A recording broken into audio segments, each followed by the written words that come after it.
Hey everybody, this is Season 2, Episode 9 from Guns to Keyboards. Pretty intense night. It is, what's the date? The 22nd? 23rd. The 23rd of June. As we're speaking right now, there's reports coming in that Iran's set to attack U.S. bases in Qatar, the UAE, and Iraq. Michael, how you doing? Well, man, I don't even know how to answer that, to be honest with you. You're conflicted. Yeah. You mentioned it earlier. I'm not like reading you. Yeah, no, I mean, it's reading these reports coming in about the Iranians attacking the country of our birth, the United States. Not entirely clear where, but as you mentioned, it seems like some sort of combination of Qatar, Bahrain, Iraq, and other areas in the Middle East. And How you feeling? well, obviously, I support the Americans in this fight with the Iranians, obviously. But what I find most interesting is that it's not just support. It's like, at the end of the day, it's the country of your birth, and you're watching your soldiers get attacked by the same enemy that was just attacking you in the country, your homeland, the state of Israel, just today. It's weird to feel nationally connected to the United States and to feel this sense of patriotism of, wow, like fuck those guys. I want to get revenge now on the Iranians, not just as an Israeli, but as an American for what they did. How do you feel? I noticed that, like, a lot of time we've had this conversation. I think last episode too, we kind of talked about it a little bit, where I mentioned Yisrael Katz speaking about how he wants revenge on the Iranian people, right? And Tehran will burn, and not so much the attacking the Ayatollahs. When I brought that up to you, your response to me was, well, he's a human, he gets emotional, and I feel that way too. But it's so. I noticed you have a very, if you'll forgive me, it feels like an emotional approach to this war. Of course, don't we all? Don't you think you have an emotional approach to war? But let's stick to this war specifically, because my position on Iran. I'm not totally convinced this war was necessary. My position. But for you, it also when we talk about Gaza, when we talk about this, there does seem to be kind of like you very much rally around the flag. Is that a correct analysis? I'm a patriot. You posed me right. Why, so talk more about that then. Do you not feel doubt? Does it just... Explain more. Well, I could bucketize it. Yeah, from my perspective, I think it's fine to feel the ping emotion of, fuck the Iranians. Let's get revenge for them basically turning me into a refugee in my own country and forcing me to flee my home and killing my neighbors. I have that emotional response on the other hand, and on the one hand, and on the other hand, the practical, logical response of what I actually think we should do. Those two things don't, in my mind, contradict one another so long as you listen to one of them. And the one that we should listen to is the logical side of going after very specific military targets that we wanted to go after in the framework of this war. Nuclear sites and ballistic missile sites. That's all. Mm-hmm. Okay. And so for you, when you see what's happening right now with the Americans, it gives you that feeling of revenge? Yeah, of course. It's I have this feeling of, these are my boys under attack, my fellow American soldiers. Even though I never served in the American army, moved to Israel, served in a foreign army. I don't even think I know anybody personally that's ever served in the American army. Unlike you, which I think you've told me before, you have quite a few friends in the American army. Yeah. I have zero connection, even personally, to the American army. But yeah, I'm seeing what's going on. I'm reading the news, and my gut instincts, don't know how to explain why, is not just, America is our ally, like the logical bucket of they're our allies, we should come to defend them, but the emotional bucket of fuck those guys, fuck those stupid Iranians, we should get revenge for them thinking that they could run around and run amok in the Middle East. Do you feel like America had to attack them? That the Iranians had to attack America, or that the America had to attack Iranians? The Americans had to attack the Iranians. America doesn't have to do anything. America decides what it wants to do. I don't think Trump has to do anything he doesn't want to do. I think Trump, at the end of the day, I mean, let me know what you think about this. I think he's more interested in being a peacemaker than he is in peace. Meaning that he always talks about these great deals and being the great peacemaker of the Middle East and the greater world. But the interest there is not because he's a lover of peace. He's a lover of showing the art of the deal in action and his imprint on history. If he can't do that, what gets him keeps him awake at night is not the lack of peace in the world. What keeps him awake at night is how can I best leverage my position and show my skill and ability to the American public to make a change based on existing precedent and action on the international scene. And in this case, Trump decided to take military action to put his foot down to the Iranians and say, fuck you guys. Do you agree with him? Look, logical bucket, sorry. I completely agree with what Trump did. I think at the end of the day, the criticism that I'm hearing from isolationists at home in the United States that, the Americans are getting involved in an Israeli war and they should leave the Israelis to it. Yeah, you know what? Like, fine. Like, I'm not going to tell you that you're wrong, but Iran getting a nuclear weapon is not just an Israeli problem. Yeah, this is a global problem that deeply affects the United States and its interests.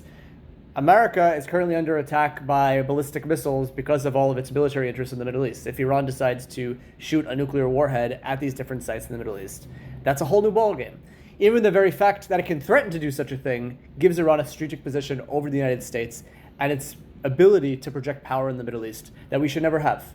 So I don't really accept the logical argument of American isolationists. I can understand the emotions of it. I think they have an emotional argument that makes sense. But logically, I don't really think that it makes all that much sense. But I don't know. What do you think? So well, hold on, if you don't mind. So you do think that Trump made the right call? Yeah, I think he made the right call. Fuck those guys. What, they think they're going to make a 6 to 10 nuclear warheads just this year and break out to more nuclear warheads from there? That the crazy clerical Iranians are going to join the exclusive club of nations and you have another crazy nation like the North Koreans that are joining this exclusive pack? Absolutely not. Absolutely not. And you know what? One thing that really bothers me about the Iranians, putting aside the fact that they made me flee my home and I didn't sleep for the past 2 weeks because I don't have a bomb shelter in my house, and that they've killed many of our neighbors. Tfu tfu, I don't know anybody personally that got killed, but they've done a significant amount of damage to Tel Aviv and its the greater Tel Aviv area, as well as other parts of Israel. Even putting all that aside, what drives me crazy about the Iranians is that those motherfuckers have invested billions of dollars of their own people's money in causing chaos throughout the Middle East and keeping their hands clean of all the fight, creating proxies in Gaza, proxies in Lebanon, in Yemen, Syria, and elsewhere. They've not only wasted their own people's money on these foreign proxies, they've also done so in a way basically saying, yeah, let the Palestinians die fighting the Israelis, let the Lebanese die fighting the Israelis, never getting their hands dirty under any circumstances. So yeah, now they're finally getting their fucking hands dirty, and they got a bunker-busting bomb going through Fordo. They got what they deserved. And U.S. troops might die for it. I think that even if you look at the Israeli response, am I happy about 24 Israelis being murdered by the Iranians? No. But you have to look at, now this is the moving from emotional bucket, Michael, to logical bucket, Michael. Is that 24 a fair price to pay? And I'm sorry that I'm making this so cold and logical. No. But is it a fair price to pay against the threat of a nuclear Iran and the millions that could die in a nuclear Iran? And the answer is yes. I think from America's perspective, I don't know what the damage is yet, so I can't make that same equation. But if the damage is hundreds of American soldiers getting killed, then we can have a conversation. But if the damage is the exact opposite of mainly cement that's getting blown up because these bases are evacuated, then yeah, Fordo was totally worth it. Look, I don't necessarily disagree with what you're saying if you accept the premise that Iran was building a nuclear warhead, like actively building it. And so I guess the question is, how do you feel then about the Director of National Intelligence, Tulsi Gabbard, testifying in March, saying that according to U.S. intelligence, Iran was not building a nuclear weapon. There's a linguistic nuance to what you said, yeah, because there is a lot of international experts that debate whether or not Iran is building a nuclear weapon or not, and a lot of that depends on how you define building a nuclear weapon. Okay. Because you can build the entire supply chain and all the components to a nuclear weapon and say that you're not building a nuclear weapon because you're not assembling it together into a weapon, and you could be using these components for other purposes. Or you can look at that and say, because you're setting up the entire supply chain to build a nuclear weapon, then you are building a nuclear weapon. The question is, how do you interpret the Iranian actions here? My opinion, and I've heard these experts before, and it's not just you. Yeah, I've heard like so many other Americans, even Israelis, who have said that there's a question as to whether or not the Iranians have made a decision to go for the bomb. It's possible that at a tactical level, they weren't physically assembling bombs in the moment that we attacked them, and hadn't made the decision at that specific time to break out and assemble 6 bombs. That is possible. But it's so clear to everybody looking at Iran that they're setting up this nuclear program, or at least they were before it got 90% destroyed by the Israelis and the Americans. They were setting up this nuclear program with the purpose of giving them that option if they do decide to make that decision. And I don't want those crazy motherfuckers to have that option. So why not then, what's that old hippie song? Why not give peace a chance? Why not take diplomacy to the very end? What does that look like from your perspective? I don't even know how to answer that question, because I don't know what diplomacy to the end looks like with the Iranians. What about the JCPOA? Look, I think that the Iranians are tricking us again and again. We're tricking us again and again, putting us in a situation where they were making us believe that they're actually not interested in a nuclear weapon, and they just want one of the largest oil and natural gas reserves on the planet, but we're just genuinely interested in nuclear energy for purely civilian purposes. I think they're yanking our chain. That's my opinion. I think they're a bunch of crazy, radical, Middle Eastern clerics that want to kill Americans and Israelis. That's their fundamental goal. They want to export the revolution throughout the entire world, and they see the bomb as critical to exporting the revolution. Can I make the kind of the more secular Iranian case, and then I'll ask a follow-up question? Look, the Iranians have been investing in nuclear energy since the time of the Shah, prior to the Ayatollahs and prior to the mullahs taking over in 1979. They've been investing for almost a decade at that point. Nuclear energy is something that's very expensive to build. Like, nuclear power plants are extremely expensive when it comes to constructing them. Once you have them operational, though, they produce some of the cheapest energy on Earth. It's reliable, it's abundant. It's one of those things where, they have this nuclear infrastructure already in place. And from the Iranian perspective, they're saying, look, we're signatories of the NPT. We're allowing IAEA inspection. Let us power our cities, power our economy via nuclear energy. That's going to, allow us to export even more oil to the world. So we're going to get double the revenue there while also having cheaper, cleaner energy.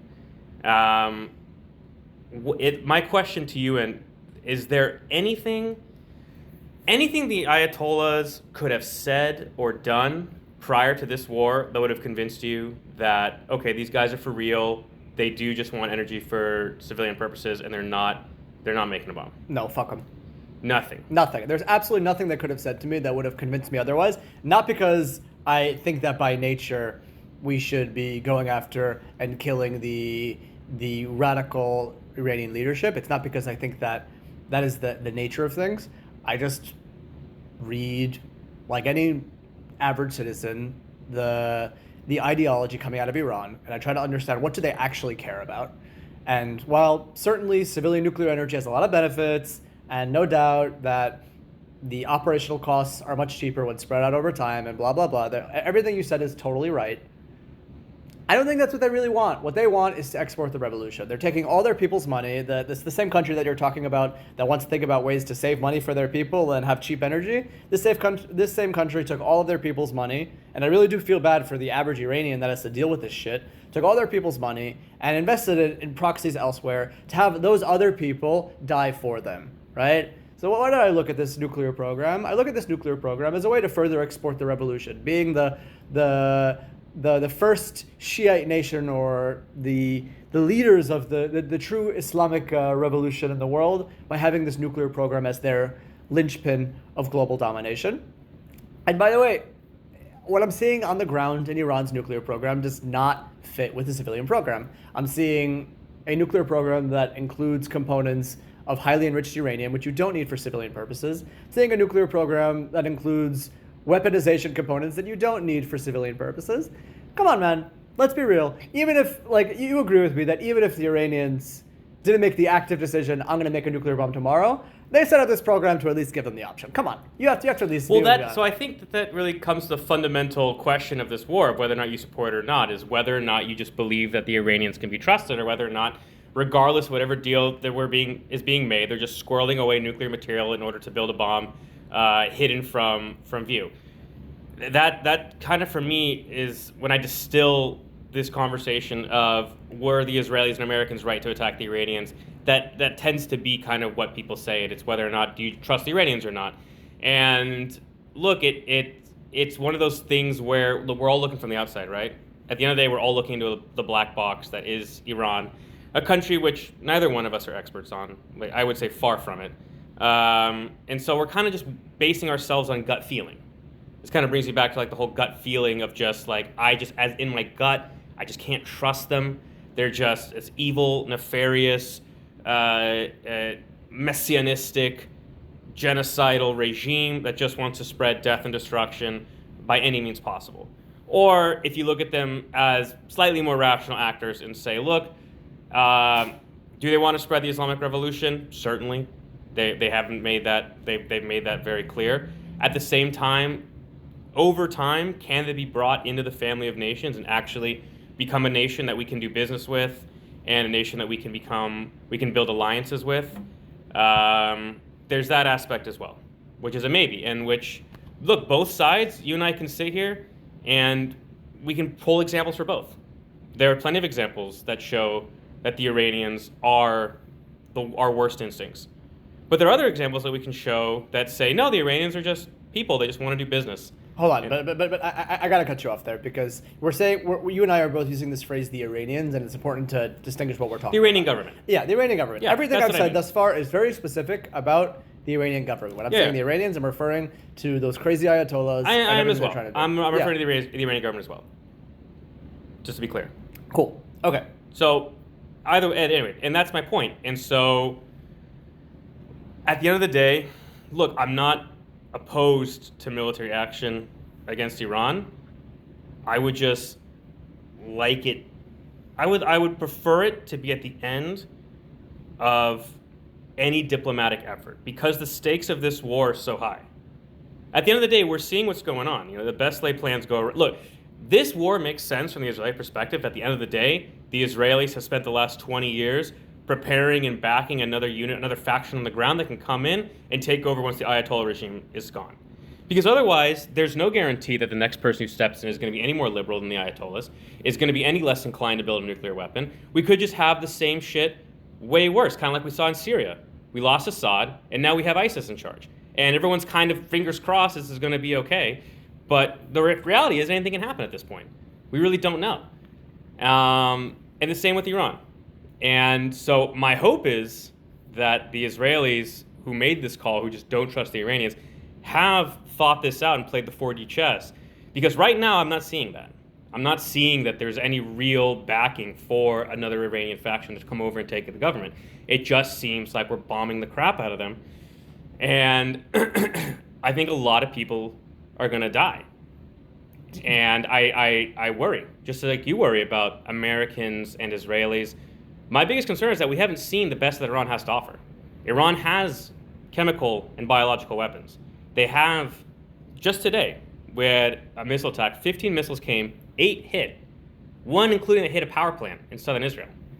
We're seeing them getting what appears to almost be more accurate and more capable of evading our defenses.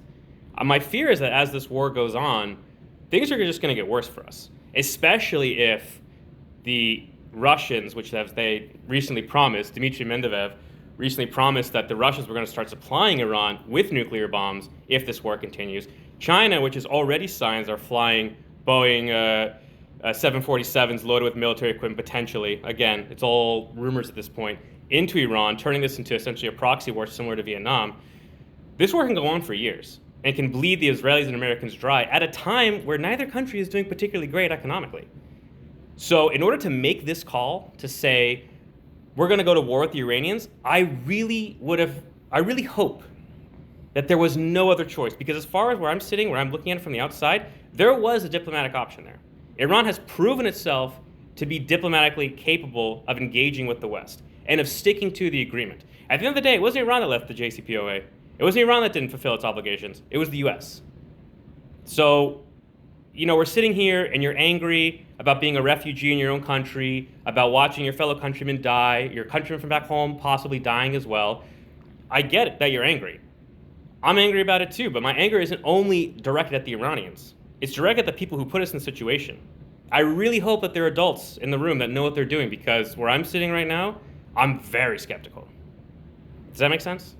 Yeah, it makes sense, but from my perspective, Trump gave them a chance. Trump said you have 60 days to come to a deal, and he was very serious about making a deal. I don't think Trump was bullshitting. I think when Trump gave him that 60-day window to make a deal, I think he was genuinely interested in coming to a diplomatic arrangement with the Iranians and having that be the quote-unquote linchpin of his Nobel Peace Prize. I think he was very genuine about that. But yeah, has to be said, Donald Trump is the stronger player here. He's the leader of the free world. He has the most powerful military, the largest economy on the planet.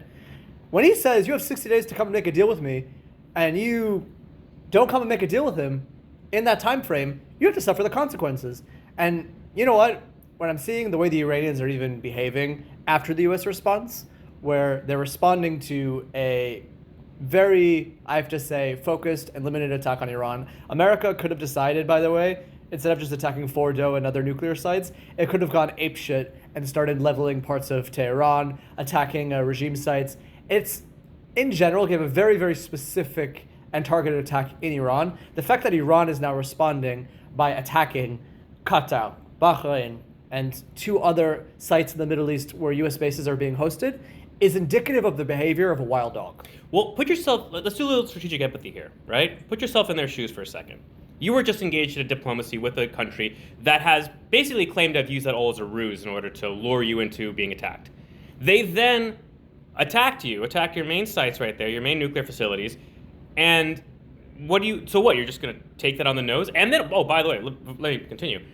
The President of the United States then put out a tweet saying, regime change, we might kill the Ayatollah, we kill the leader of your country and overthrow your government, right? Pretend it's Israel for a second. What would you expect Israel to do in that moment? Just roll over and play dead? I would expect, first of all, that at the beginning, if Israel gets a 60-day ultimatum from the most powerful country on the planet, to probably be conscious of that other leader's decision-making, yeah? Because he, at the end of the day, is the one who decides, not me. Trump decides. But at the end of the day, there was an agreement.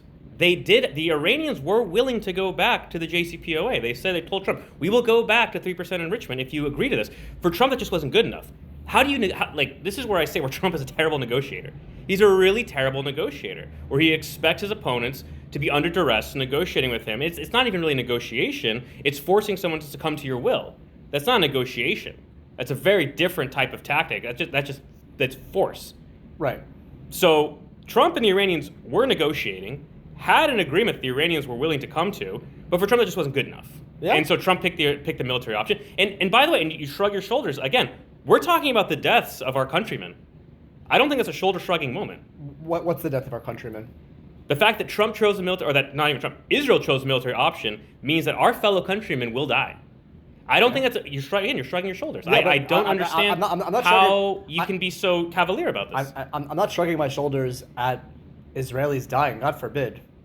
I'm just looking at the situation from a logical, practical level, that the price of a military attack on Iran at this stage is lower than the price of a nuclear Iran. And it's a price that I'm willing to pay. I would shrug my shoulders in the same way after the October 7th attacks on Israel. Same thing. Do I know that an Israeli response to October 7th is by definition going to result in my countrymen potentially dying? Of course. But I look at the situation from a cold, calculated perspective, and I say, what decision can I make that will save the highest number of my fellow citizens in this battle against its enemies. And that's a decision we gotta make. Well, again, this goes back to kind of what I mentioned earlier, which is your opinion on this war is going to be predicated on whether or not you believe that, regardless of whatever happened, that there was nothing the Ayatollahs could have said or done, that they were going to build a nuclear bomb regardless. I do want to switch gears real quick, and I just want to kind of ask you something. I really do want to get your opinion on this, because I think you can probably answer it much better than I can. Do you feel like we're living in a post-World War II era now? Define post-World War II era. The end of international law. Look, I think international law is just this game of rules that powerful countries set up to trap the weak countries and allow them to have free will. It's like the bully on the playground saying, you can't do this, you can't do that, but he himself does whatever the hell he wants. Honestly, bro, who the fuck cares? Like, did you really care about this stuff? Like, I was watching the head of NATO making a clarifying statement saying, according to his opinion, what America's attack on Iran was not a violation of international law. Thanks for that clarification. Does anybody give a fuck if America's attack on Iran was a violation of international law? Seriously, who? Well, gives a fuck? I know maybe you don't, and to be honest, to be completely honest with you, I'm much more on your side of this. I think that's something that you and I are going to find a lot more in agreement on. But I think it is a question worth asking of whether or not we're now at the stage of international affairs where might is right, and if you have the ability and opportunity to attack, you do so. But again, I don't know if no international law is necessarily equivalent to might is right. I think that we as countries have to understand that morality is entirely subjective. Michael's definition of morality will never be equivalent to Dillon's perspective on morality, will never be equivalent to any other individual's perspective on what morality is. And it's fine for all of us to have our own perspectives. But international law is basically, not to oversimplify it, but among other things, is supposed to present some sort of objective morality to regulate the interaction between states on a wide variety of issues. And that objective morality does not exist. Obviously, international law has many other components that don't have anything to do with morality and are meant to serve basic international needs and norms. I accept that and understand that. But in this specific case, where we're talking about the laws of war, we're basically talking about some sort of series of objective norms developed largely by Western Europeans and Americans who, after World War II, largely didn't have a skin in the game as much anymore, especially in Western Europe, who wrote in their ivory tower how international affairs ought to play out in their grand vision of the world. I don't care. What I care about is what I think is morally right from my country's perspective and based on my own moral compass. And that doesn't necessarily mean might is right. I think that there are cases where we can say we should or should not attack a certain country, and maybe we'll decide not to attack that country because we think it's morally wrong. We have come to our own opinion that it's not morally right to do that. But who cares about what a bunch of white dudes wrote in Geneva 50 years ago? It's fine to hand wave the Geneva Conventions if that's what you want to do. It's fine to hand wave a lot of these international, the Rome Statute and some of these other treaties as well if that's what you want to do. But the fact is that they did exist. Their enforcement, I agree with you, was limited at best. But they did exist, and it was sort of a virtue and a value that nations at least publicly tried to ascribe to. Are we saying, I think when I say if we're living in the post-World War II era, is that we're going to do kind of exactly what you're saying. We're done with these treaties. We're done with even the facade of pretending like these are, a morally virtuous things for humanity. And every country is going to be out for itself again, kind of like back in the pre-modern age. Would you agree that that's largely where we are right now, or do you think that there's still some I don't know, even potential lip service, we want to call it, to international laws and norms? Look, there's some international laws and norms that are functional concepts in the international system and have always been at play in order to allow for certain avenues of work to be facilitated. Take, for example, international norms surrounding diplomatic immunity, right? This has always been a functional part of international norms in play that countries have accepted that no matter what, you're not going to, for example, do what the Iranians did in the hostage crisis in the 1970s and attack the embassies of foreign countries inside your borders or hurt diplomats inside your borders. Those functional aspects of international law that most countries, other than the Iranians, putting that aside, view as being a basic aspect of international interaction, I have no problem with. I really don't. What I have an issue with is all the aspects of international law of imposing a very specific perspective on morality, on countries throughout the world, and binding their hands for making decisions based on their own perspective on morality. I don't think might is right. I don't think we should always take the hammer and knock down every nail that we see. But I think that we should be given the autonomy as members of the League of Nations to decide when we want to use force based on our own concept of morality and when we want to use diplomacy based on our own concept of morality. And that's fine. Again, I get that that's Michael Harris's opinion. I'm asking you if you think we're living in a post-World War II era, to kind of bring it back to the original question. If you define that as an era where international law is no longer at the prime of what we're of our day-to-day, maybe. Because I certainly see in a lot of actions that different countries are carrying out, basic Westphalian concepts like not conquering your neighbor's territory was largely thrown out the window, as we saw with the Russia-Ukraine war and other recent conflicts. So yeah, maybe we are in this post-World War II era. Or maybe all of international law was just one big hoax and nobody ever gave a shit about it. And we're just finally coming to terms with the fact that these were just basic, shall we say, international norms that were used by a very specific group of people to put a hood over our faces and prevent us from seeing the truth. And the truth is that nobody ever cared. People do what's good for them. I think that's what drives people so crazy about Trump. At least drove people so crazy about Trump in the beginning, but why people accepted them in the end. Trump basically took this basic instinct of what we all kind of think and feel and brought it out for all of us to see. He does it in a much more bombastic way, and he sounds like an asshole when he talks, but that's how people think, and that's how people feel. And you know what? Maybe Trump is gonna, write all these crazy tweets like, make Iran great again, and regime change in Iran, and we're looking at this and laughing like, you're crazy, you're, in your words, shall we say, bringing an end to the post-World War II order of things. But is that any different from what the French and the British did in the Suez Crisis in the 1950s, where they were also plotting against the Egyptians together in a conspiracy with the Israelis? These are the same countries, by the way, that led these major initiatives in international law only 10 years prior after the Holocaust. I don't see any difference between them. I just see, countries behaving either in a polite backdoor way or in a bombastic way as Trump behaves. Sorry, let me interrupt. You don't see any difference between the French and the English and the Iranians? Is that what you're saying? Like, when you say you don't see any difference? No, I'm saying I don't see any difference between the French and British violation, what many would consider a violation of international law in the Suez Crisis in the 1950s, to Trump, for instance, carrying out a military strike in Iran in his very bombastic way of speaking in the 2020s. I don't see any moral difference between the two of them in terms of its violation or not violation of international law. One just does it in a much more bombastic way than the other. I'm just bringing this back to your original question where you asked me, do I see this as the end of the post-World War II era? And I'm just asking, were we ever in that era? I mean, just literally 10 years after World War II, a little bit more than 10 years after World War II, the French and the British conspired to violate the sovereignty of another country. How did that end? The end of the Suez Crisis is irrelevant to whether or not it was a violation of international law. It is relevant. You're right, because it was a violation. So how did that end? I don't understand how it's relevant. America stepped in, told them you guys are in violation of Egyptian sovereignty, get out. Okay. I would say that that's America standing by its obligations of international law, wouldn't you say? And the French and British? Definitely not. Okay. So what's your point then?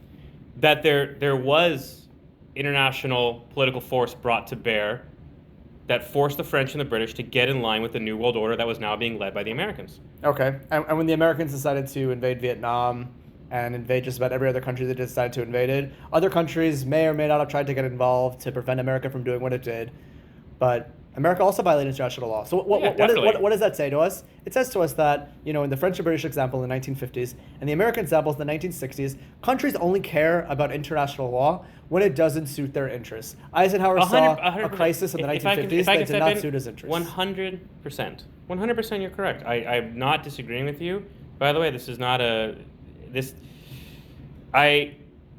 again, when I say that we're living in the post-World War II era, and again, these aren't my words. This is just kind of the buzz I've been hearing around, various academics who make it their life's work to study these kinds of situations, who are asking that question. And I just kind of wanted curious what your thoughts were on it.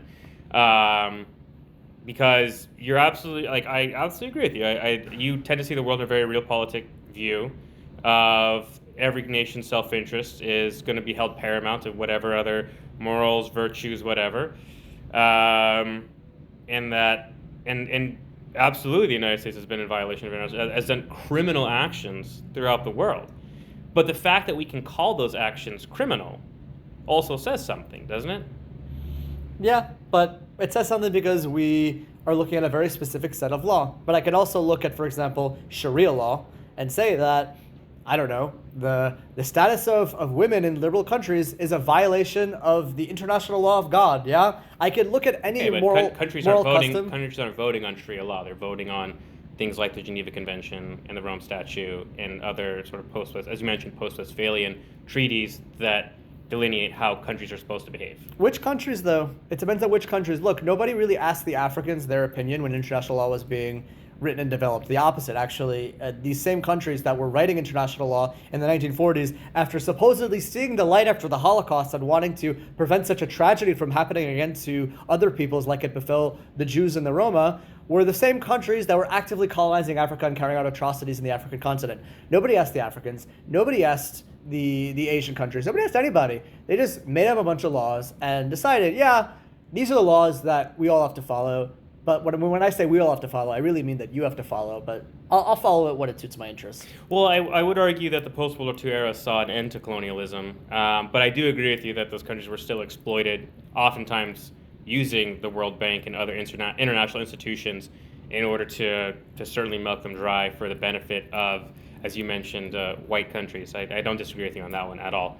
Man, who turned into the liberal tonight, though, Michael? Jesus. Usually I'm the guy. Fucking lefty. But, okay, no, I guess, if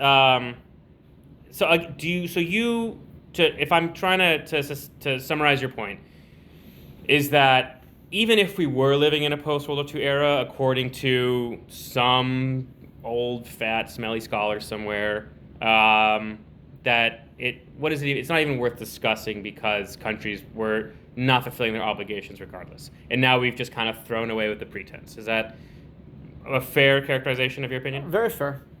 Okay. Very fair. And by the way, I don't think it's just international law. I think it's literally any country's conception of law from its own perspective. Just like, if we're going back to the Iranians, just like the Iranians. The Iranians said that it is a violation of the laws of God, or I forgot the precise wording of the Ayatollah, to develop a nuclear weapon.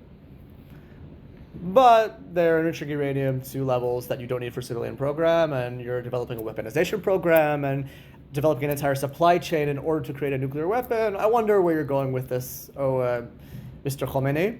But putting that aside for now, the basic point here is that we as countries have to decide when to go to war and when to not. When diplomacy is helpful and when it isn't. In Lebanon, for example, take the You love bringing up Lebanon. Yeah, because I think it's a classic example. The Lebanon example is Israel making a very calculated decision that we can exact a price militarily from a country to achieve very specific goals. And then when it suits us, we can come to a diplomatic arrangement to achieve even further gains from the opposing party. And it did that. I agree, and this is kind of what I mentioned earlier, is that bringing it back to Iran, I pray that Netanyahu and the other brilliant Jews throughout the world have put their heads together the last 20 years and have come up with a plan to institute a new government in place of the Ayatollah, whether that's the Shah or some IRGC member who's sympathetic to the West. I really don't know. I don't care. I just hope that there's somebody who can come in and take the reins, because right now it seems like, and correct me, what do you think? Does it seem like that there's a real plan for who's going to come in and replace the Ayatollah at this point?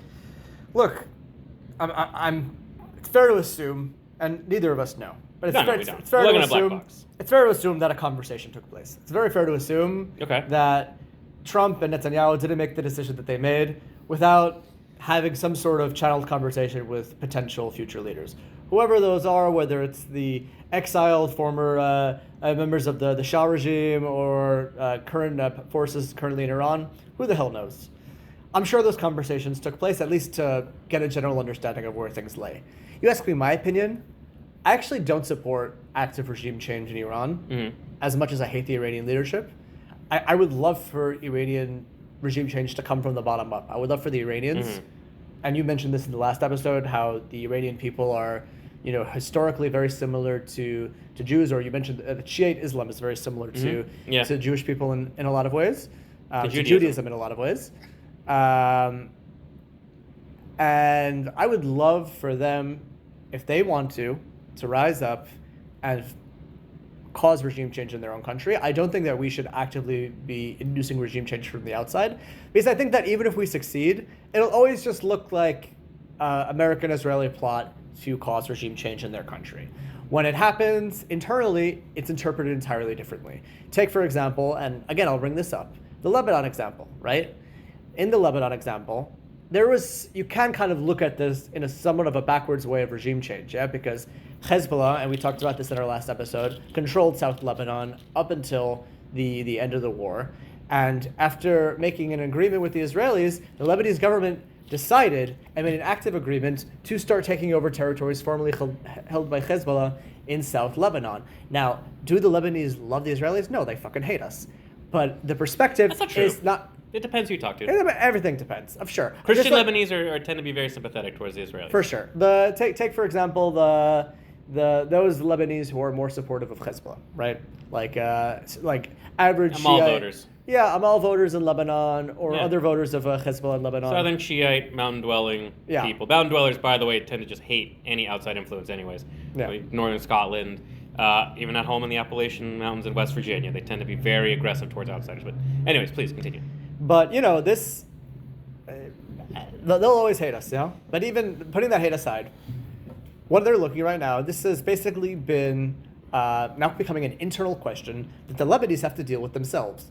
And if the Israelis tried to get involved in that, as it tried to do in the first Lebanon war, and that was an epic disaster of causing regime change in Lebanon, if it tried to get involved directly and, holding elections in Lebanon, appointing a president, that just very rarely works. It works sometimes, very rarely, and if it does work, it costs too much money and too much lives lost on both sides. if Bashar had survived, if it would have worked, because the whole Maronite Christian was, in typical sort of tribalistic fashion, it was sort of united around this major figurehead, and once he died, but again, it's all hypothetical. Yeah, but you mentioned Bashar. I'll bring it to the other Bashar, right? If I talk about, if you look at the Assad regime and what happened in Syria over the past a couple of years, Israel basically facilitated the conditions by attacking Syria and its allies in the region to give its enemies the confidence to cause regime change.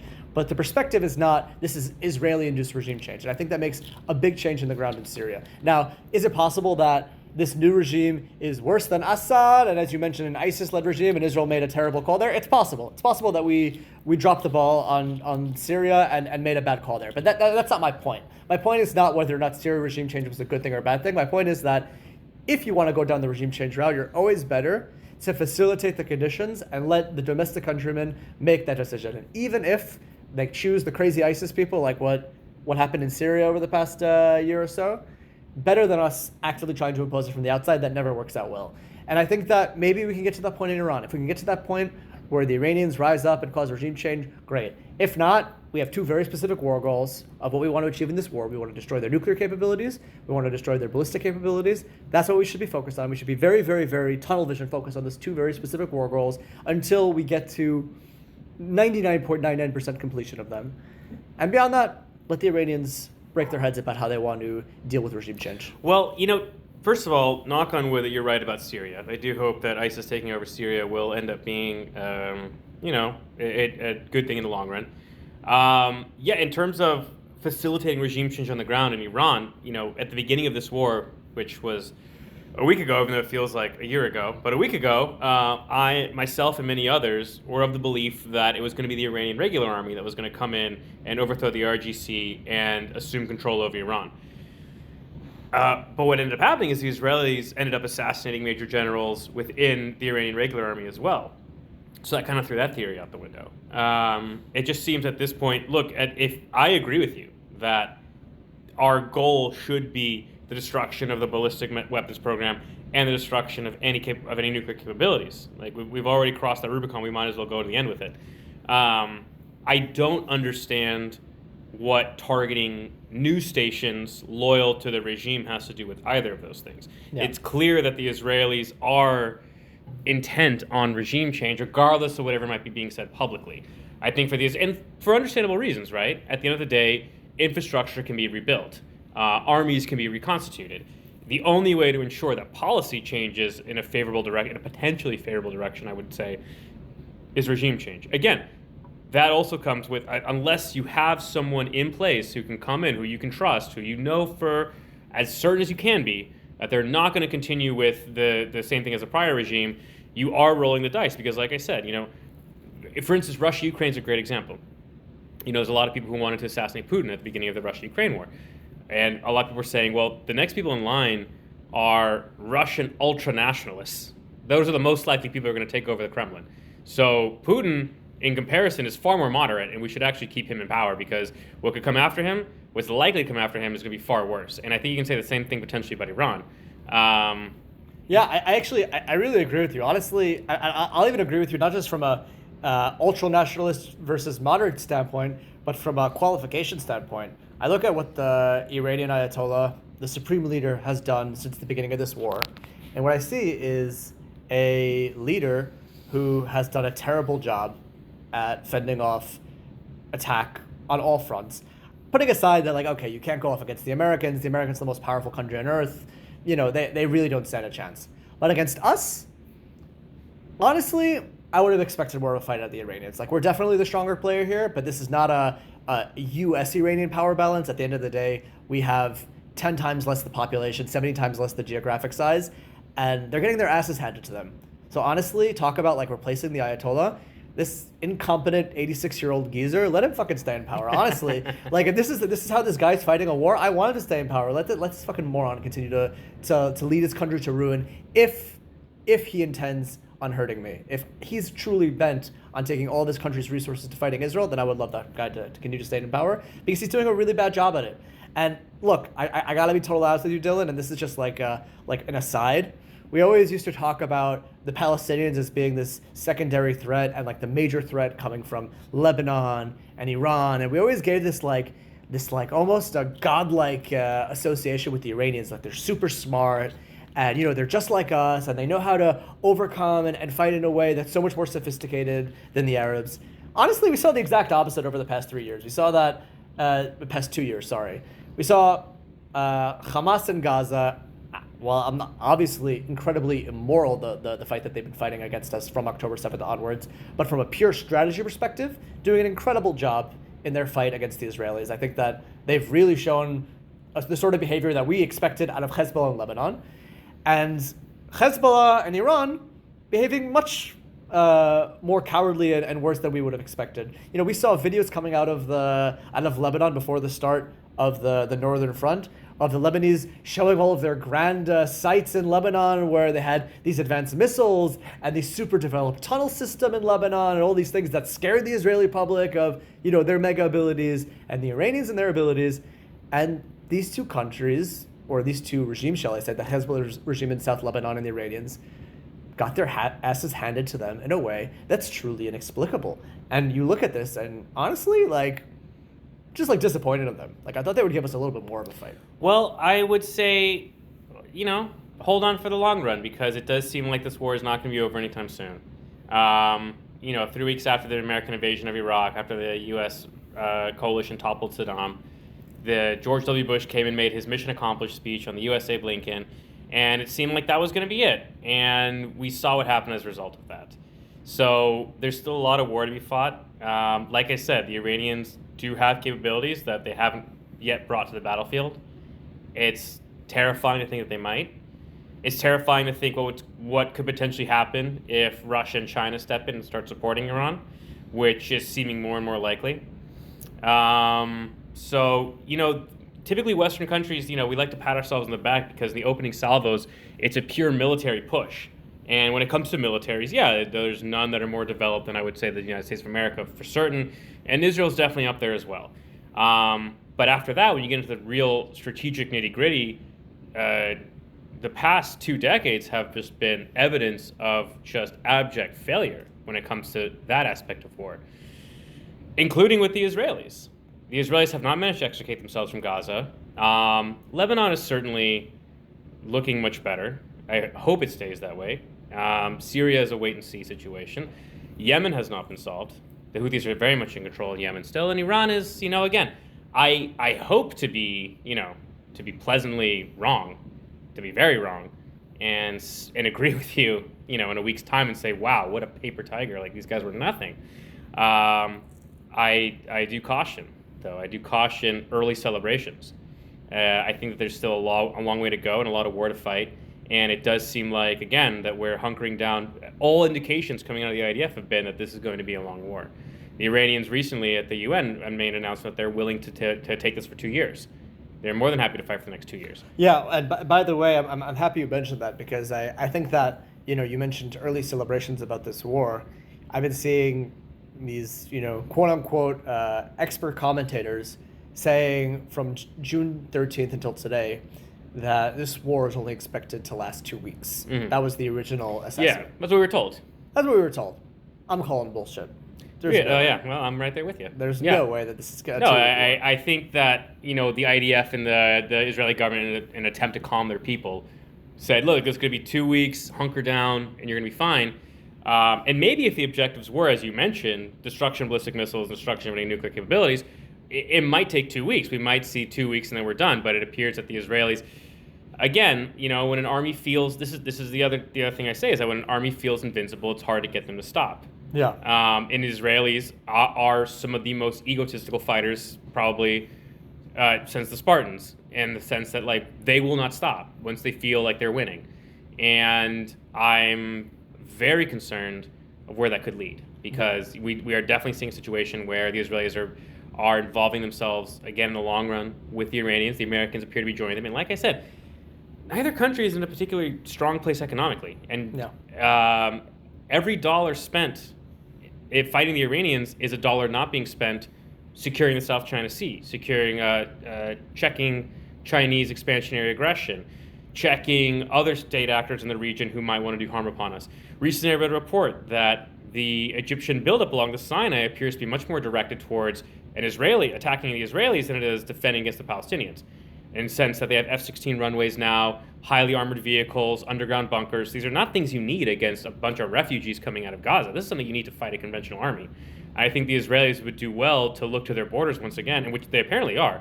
There have been more units that have been called to the Jordanian and Egyptian border. It seems like the Israelis are taking some concern of what's going on around them. But us spending all this time and energy in Iran is, at the end of the day, is taking resources away from these other theaters of war. And, by the way, look, at this point, I talked to someone who has several close friends in the Israeli Air Force. For an F-16 to fly from Israel to Iran, it's a 4-hour flight. It requires 2 refuelings on the way, and then 1 refueling on the way back. And the reason is because on the way there, they're carrying much more weight with all the bombs and everything. On the way back, the plane is much lighter, so it can stay in the air much longer. There's a lot that can go wrong during that 8-hour, at minimum 8-hour sortie. We've been very lucky that nothing has gone wrong. And by wrong, I don't necessarily mean a plane getting shot down in the sky. It does not appear that the Iranians are capable at this point of shooting down Gen 4, Gen 5 aircraft that the Israelis possess. But mechanical failure can certainly happen. A refueling, we've seen, did you ever see the perfect storm where there was the Black Hawk helicopter that came to rescue the plane? And this is a true story, actually. They came to rescue the ship that was caught in a hurricane, and the refueling rod broke. And so they were unable to refuel, and the helicopter crashed. The Coast Guard helicopter crashed in the ocean as well, and the Coast Guard members tragically died.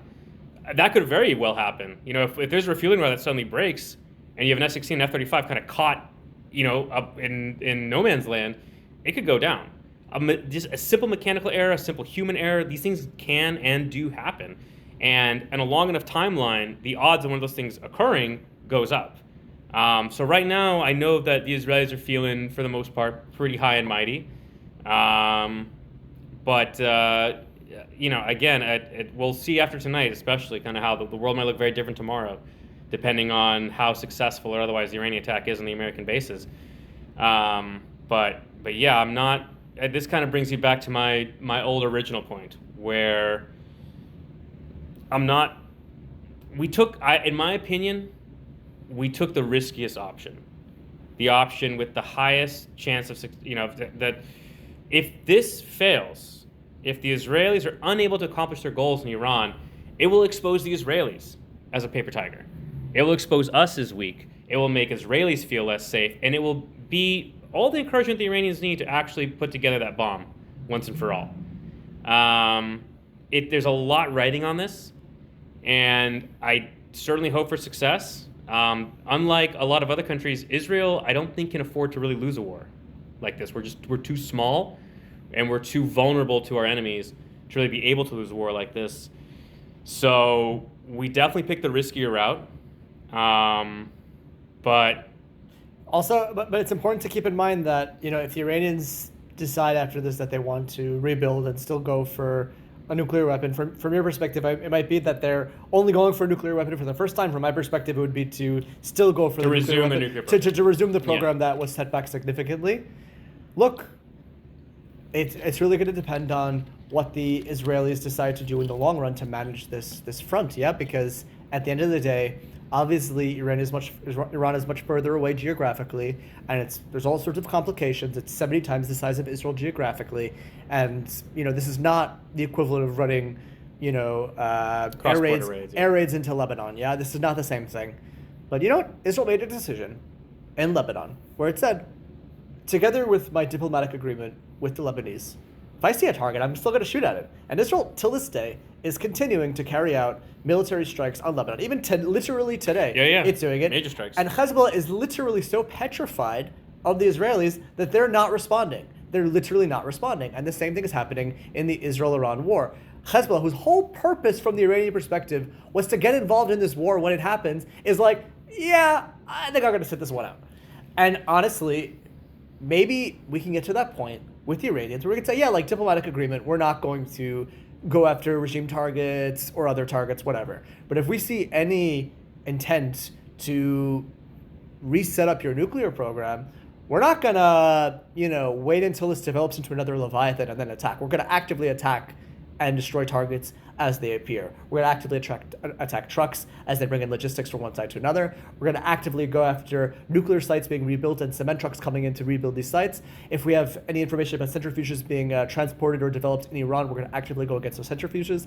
It all depends on what the Israeli approach has to be here. And I agree with you. We can't fight every war everywhere. We can't. If we fight in Iran and in Lebanon and in Gaza and here and there, we're going to miss a front. You're 100% right. But the question is whether or not the fronts that we are choosing to fight in are the fronts that pose the biggest threat to us. And as of right now, or better put, as of before June 13th, Iran was the sole existential threat to the state of Israel. It was the sole country actively producing capability with its actions on the ground, putting aside any decisions made, not made, with its actions on the ground, the capability to destroy the entire state of Israel. Its actions over past days to wipe out entire neighborhoods in Tel Aviv would have been literally wiping out all of Tel Aviv had it have developed a nuclear weapon. And even the threat, the very ability to do such a thing without even carrying out such an attack on Tel Aviv would have been an irreparable game changer in the Middle East and forever an end to Israeli deterrence and a member of the League of Nations in the Middle East. So yeah. I think that, at the end of the day, had Iran built a nuclear weapon, I think one of the reasons why they didn't is because they didn't want to become a hermit state like North Korea. Because at the end of the day, there's no country that was willing to actively support, but prior, I would say, to June 13th, there was no country willing to support a nuclear-armed Iran. Today, there are at least one country that we know of that is openly saying we will support a nuclear-armed Iran. That is the country with the most amount of nuclear weapons, Russia. So the map has changed dramatically. And you're right, and I'm not convinced that it's changed for the better. I'm not convinced that Israel is now in less existential danger than it was on June 13th. Again, I hope to be proven wrong. I hope that the Israelis are capable of setting back Iran's nuclear program a couple of decades, and that the Russians will refrain from passing on a nuclear weapon to the Iranians, and that we can just kind of go in a new direction of a new Middle East. I find it difficult to believe that in the multipolar era that we're living in, that other countries are going to sit back and allow the U.S.'s number one proxy, Israel, determine the fate of one of the most oil-rich regions on Earth. I find that very difficult to believe. You're probably right, but it is important to mention that all of Iran's closest friends without exception, are all sitting out right now. So, just goes to show Again, who actually cares to come to the bat of the Iranians. We're when push comes to a shove. week and a half into a war that could go on for years. For sure. I don't think that that's indicative of anything. Honestly, even if Hezbollah and I'm not talking Yemenites about. I thought you were referring to like Russia and China. No, I'm referring to the fact that literally all of Iran's friends, who it supplied with weapons over the years and money and whatever they wanted, over years and years of friendship. Have the Houthis managed to shut down the Red Sea, or is that still talk right now? I think it's pure talk. I mean, the Houthis were for many months harassing American ships and other ships going through or near its waters. But look, also the Houthis, even before the war, they were shooting at Israel. They're looking at what's going on now, and their own chief of staff getting assassinated by Israel during the course of the war, and they're like, maybe we should. No, but the Houthis have been launching they're capable of launching 1 to 2 ballistic missiles at Israel that are very easily shot down. So they're not an existential threat to Israel in the same way that Iran is. But they do seem to be active players in the war, is my point. Yeah. No, look, to the best of my knowledge, I haven't seen them as very active players in the war. It's possible that here and there that they've shot. I've not seen, maybe outside of an incident here or there, active development on the Yemenite theater against Israel. And all of its other proxies have literally done nothing. All of its best friends have done nothing. So yeah, is it possible that other countries with interests in Iran, not because they care about Iran, but because they want its natural resources? They just don't want the U.S. and Israel to shape the new Middle East. Yeah, it's possible that they'll get involved. All these things every military action is a risk, but the question is whether or not the cost of military action is higher than the cost of non-military action. I can compare it, for example, to Russia-Ukraine, where Russia's decision in a very, very terribly planned invasion, to invade Ukraine was largely based on one of, I want to expand the Russian Empire and retake Grand Kiev and bring it back into my borders and also prevent Ukraine from joining NATO. And prevent Ukraine from joining NATO. And let's say, make Russia great again. Yeah, let's make Russia this great empire that it always should have been. I don't know if even that plus the NATO argument from the Russian perspective was really worth it and was a higher price to pay than the awful price that Russia has been paying in this terribly misadventurous war in Ukraine. As I'm saying, all countries have to decide whether or not the cost of war is higher than inaction. In this specific case, the cost might be high. What I'm saying right now, by the way, is not only is Israel incredibly successful in the Iranian front, but thus far, Israeli markets are reacting very positively to this war. It's one of the few examples that I've seen, even in Israel, where typically when Israel fights a war, despite the resilience of the Israeli home front, typically Israeli markets tank during times of fighting because of worries of investors and international investors. The shekel has never been stronger. Genuinely never been stronger. At least what is the shekel to dollar? The shekel broke below 3.5 shekels per dollar. The market is sky high. All of the investor worries that had existed before the war, the premium worry that was always put on Israeli stocks of the fear of an Iranian strike and the Iranian threat, has evaporated. So is there other economic worries? The worry of fiscal spending on this war and other issues and potential for increase to inflation and other things? For sure. These things are all exist, and also the other day-to-day threats of this war to civilians getting hurt, or God forbid also some of our soldiers in this action getting hurt. What I'm seeing as of now, and again, you're right, it's premature, it's only been 1.5 weeks, totally fine. What I'm seeing now is a major Israeli success against an Iranian enemy that is disappointing all of us beyond belief. Can I end this with a kind of a funny anecdote that's Please. very relevant, and then we'll call it a day? Please.